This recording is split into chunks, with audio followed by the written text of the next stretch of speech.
Good morning everyone, সকলকে স্বাগতম জানাচ্ছি Tripura exam cracker and jobs update YouTube চ্যানেলে। আজকের এই ভিডিওটা হতে যাচ্ছে ত্রিপুরা হাইকোর্টের আন্ডারে 2025-এ আপনারা যারা অ্যাপ্লিকেশন করেছিলেন, যে গ্রুপ ডি, এলডিসি, স্টেনোগ্রাফার, এগুলো যারা অ্যাপ্লিকেশন করেছেন, আপনারা বিভিন্ন চ্যানেলে, ত্রিপুরার ইউটিউব চ্যানেলে দেখছেন যে ত্রিপুরা হাইকোর্টের গ্রুপ ডির এক্সামের ডেট দিয়ে দিয়েছে, 12 তারিখ না কি জানি একটা ডেট দিয়ে দিয়েছে।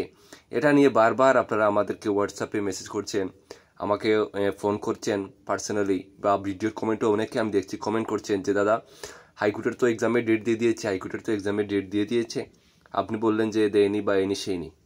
এসব আমাকে বারবার ডিস্টার্ব করা হচ্ছে এক ধরনের। কারণ দেখুন, যখনই হাইকোর্টের কোনো নোটিফিকেশন আসবে, অফিসিয়াল নোটিফিকেশন আসলে, এই যে আমরা হাইকোর্টের ওয়েবসাইটে রয়েছি, এখানে নোটিফিকেশনটা আসবে, ঠিক আছে? ওই রকম ইউটিউবারদের কথায় আপনারা কান দেবেন না। তারা ভিউজের জন্য কি করে ফালতু নিজে থেকে একটা নোটিফিকেশন তৈরি করে নিল, নিয়ে আপনাদেরকে আপডেট দিয়ে দিল যে এই দিন আপনাদের এই দিন পরীক্ষা নেওয়া হবে বা এই দিন পরীক্ষা হবে। এসব সম্পূর্ণ কিন্তু ফালতু, সম্পূর্ণ কিন্তু রং, ঠিক আছে? এরকম কোনো ডেট দেওয়া হয়নি এখনো পর্যন্ত ত্রিপুরা হাইকোর্টের। যখনই দেওয়া হবে আমরা আপনাদের পাশে আছি। আমরা সবার আগে আপনাদের কাছে আমরা খবর পৌঁছে দেব।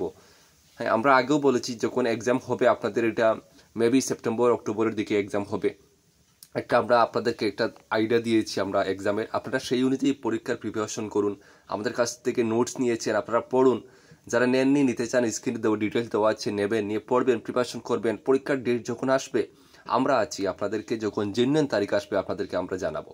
ত্রিপুরা এক্সাম ক্র্যাকার কোনো সময় ভিউজের জন্য ফালতু কোনো কিছু আপনাদের সামনে নিয়ে আসে না। যখনই জেনুইন কোনো আপডেট আসে, জেনুইন কোনো নোটিফিকেশন আসে, তখনই আপনাদের সামনে ভিডিও দেয়। ত্রিপুরাতে এমন ইউটিউবার আছে আজকালকে যারা ভিউজের জন্য প্রত্যেক দিন 2টা করে ভিডিও ছাড়ে। কোনো চাকরি নেই, কিচ্ছু নেই, ফালতু আজকে এই চাকরি, কালকে এই চাকরি, এইসব আমরা করি না। তো আপনারা একটু ধৈর্য ধরুন, যখন আপডেট আসবে আমরা আছি, আপনাদেরকে আমরা সঠিক আপডেট জানিয়ে দেবো।